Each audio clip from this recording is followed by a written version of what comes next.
Bonjour à tous et bienvenue pour cette nouvelle vidéo de la newsletter de Tilsit. Cette semaine, c'est depuis Israël que je vous fais cette vidéo pour aborder la sidra de Matot. Puisque dans celle-ci, Matot Massé d'ailleurs, puisque dans celle-ci nous allons enfin rattraper Israël, puisque ici nous lirons la sidra de Massé. Et alors que, eh bien, en France on dira Matot Massé, comme ça on pourra se rejoindre. Dans la sidra de cette semaine, on assiste à une colère de Moshe Rabbeinu contre les enfants de Réhouven, de Gad et de la tribu de Ménaché qui ne veulent pas entrer en terre d'Israël. Moshe Rabbeinu se met en colère, mais comment vous pouvez ne pas entrer en terre d'Israël, sachant que 40 ans, il y a bientôt 40 ans, les explorateurs n'avaient pas voulu entrer, ça nous a coûté tout, la vie, puisque toute cette génération est morte dans le désert. Comment est-ce que vous pouvez recommencer à reprendre les arguments qui ont été ceux de ceux qui vous ont précédés? La tribu de Gad, de Réhouven, se défend et dit non, mais nous irons avec vous faire la guerre, et nous irons non seulement faire la guerre, mais tant que vous aurez besoin de nous, on sera là.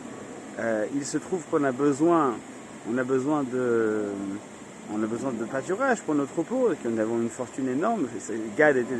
Les tribus de Gad étaient des guerriers féroces que tout le monde craignait, donc ils avaient raflé un butin énorme. La tribu de Réhouven avait aussi un butin gigantesque, et on a besoin donc de pâturage, on a besoin d'enclos, on a besoin de construire des enclos, de grands enclos pour nos troupeaux qui sont colossaux, et on ne peut pas gérer les deux. Et on a besoin aussi de créer des villes pour nos enfants. Alors, c'est la campagne d'Israël avec vous, toute entière, mais par contre, on devra rester en dehors d'Israël pour y habiter, parce que c'est une terre qui nous convient. Si on devait creuser un peu plus, on se rendra compte qu'en fait, il s'agit d'une manière de questionner leur légitimité à entrer en terre d'Israël. D'aucuns pourraient y voir ici une sorte de préfiguration de ceux qui habitent en Khous Lares et ceux qui habitent en dehors d'Israël et qui trouvent des justifications au niveau de leur parnassa, de leur subsistance. Ils disent que nous, pour pouvoir donner une éducation à nos enfants, on a besoin de rester en dehors d'Israël parce que c'est plus simple pour nous, parce que c'est le seul moyen pour nous. Et finalement, Moshe Rabbeinu leur répondra. Qu'est-ce qu'il leur répondra? Il leur répondra, bon écoutez, si c'est votre motivation, alors vous pouvez rester en dehors d'Israël, à condition et vous pourrez donc créer des écoles pour vos enfants, enfin des villes pour vos enfants et des enclos pour votre bétail, à condition que votre serment soit accompli et que vous soyez toujours avec le peuple d'Israël. On peut, ceci dit, remarquer que Moshe Rabbeinu inverse l'ordre de priorité. Les Réhouven, Gad avaient dit on a besoin d'enclos pour nos bêtes et de villes pour nos enfants. Moshe Rabbeinu leur fait remarquer que la vertu principale du peuple d'Israël, c'est d'abord l'étude. D'abord les enfants, c'est d'abord l'enseignement, c'est d'abord la transmission avant la pérennité matérielle. Et il leur dit, construisez d'abord des villes pour vos enfants, c'est ça la priorité, et ensuite vous verrez pour la subsistance, pour les enclos, pour votre bétail. Une manière de dire qu'on est exactement à l'opposé de ce qui s'est passé il y a 40 ans finalement, où les explorateurs avaient préféré mourir dans le désert pour pouvoir continuer à étudier la Torah plutôt que d'y entrer. Et alors que là, on en est à l'extrême opposé. Il leur dit que en réalité, cette nécessité de la parnassa, c'est un équilibre qu'il faut trouver entre la transmission et la volonté de pérenniser sa tribu. Cet équilibre est à mesurer dans un équilibre entre les deux, c'est-à-dire il faut savoir faire en sorte d'être aussi pertinent sur le plan de la transmission de l'étude que de la pérennité de sa propre famille. On pourrait se poser la question, y a-t-il un lien entre la qualité de vie et la qualité de l'enseignement? La réponse de Moshe Rabbeinu, c'est non. D'abord l'enseignement, d'abord la transmission, et ensuite la qualité de vie, puisqu'en réalité les deux ne sont pas directement en relation. On peut très bien avoir des personnes qui ont une éducation incroyable et qui n'ont pour autant pas de moyens. C'est ce que Moshe Rabbeinu veut leur faire remarquer, même s'il comprend la légitimité de leur demande.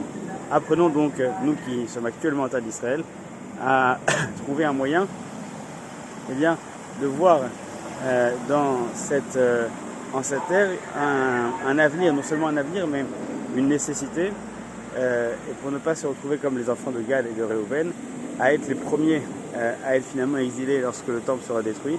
Ceux qui ont voulu rester en terre d'Israël seront finalement condamnés à être les premiers exilés, à être les premiers à être renvoyés. Faisons en sorte que partout où nous soyons, eh bien, la nécessité de l'étude, la transmission d'abord soit la priorité, pour qu'enfin, et pour qu'ensuite, la parnassa, la qualité de vie, soit également simplement en fait un base, un tremplin pour pouvoir donner des fondements à nos enfants. Alors de la taille d'Israël, on vous souhaite à toute la communauté, on se souhaite à nous, de pouvoir trouver la force de toujours placer l'éducation avant la subsistance. C'est déjà notre valeur cardinale à travers l'histoire, mais surtout de pouvoir avoir le mérite de venir dans cette terre qui est incroyable. J'aurai l'occasion de vous raconter quelques anecdotes que j'ai vécues ici qui toujours nous remettent en question, à savoir si est-ce qu'on fait bien toujours de rester en Khous Lares, est-ce qu'il n'y a vraiment aucun moyen de venir ici. On est parfois déçu, parfois subjugué, mais en tout cas c'est une terre qui ne laisse jamais indifférent. Eh bien, souhaitons-nous à tous d'avoir l'opportunité de vivre ces moments incroyables sur cette terre-là, et puis d'ici là, tout simplement, de goûter de ce fruit par le biais de l'étude de la Torah, puisque la Torah, Eretz Israël, le peuple d'Israël et Dieu ne forment qu'un seul et unique ensemble. Shabbat Shalom à tous et à très bientôt à Lyon dès la semaine prochaine pour pouvoir parler de ces retrouvailles et pouvoir se replonger dans l'étude dès mon retour. À très bientôt, Shabbat Shalom.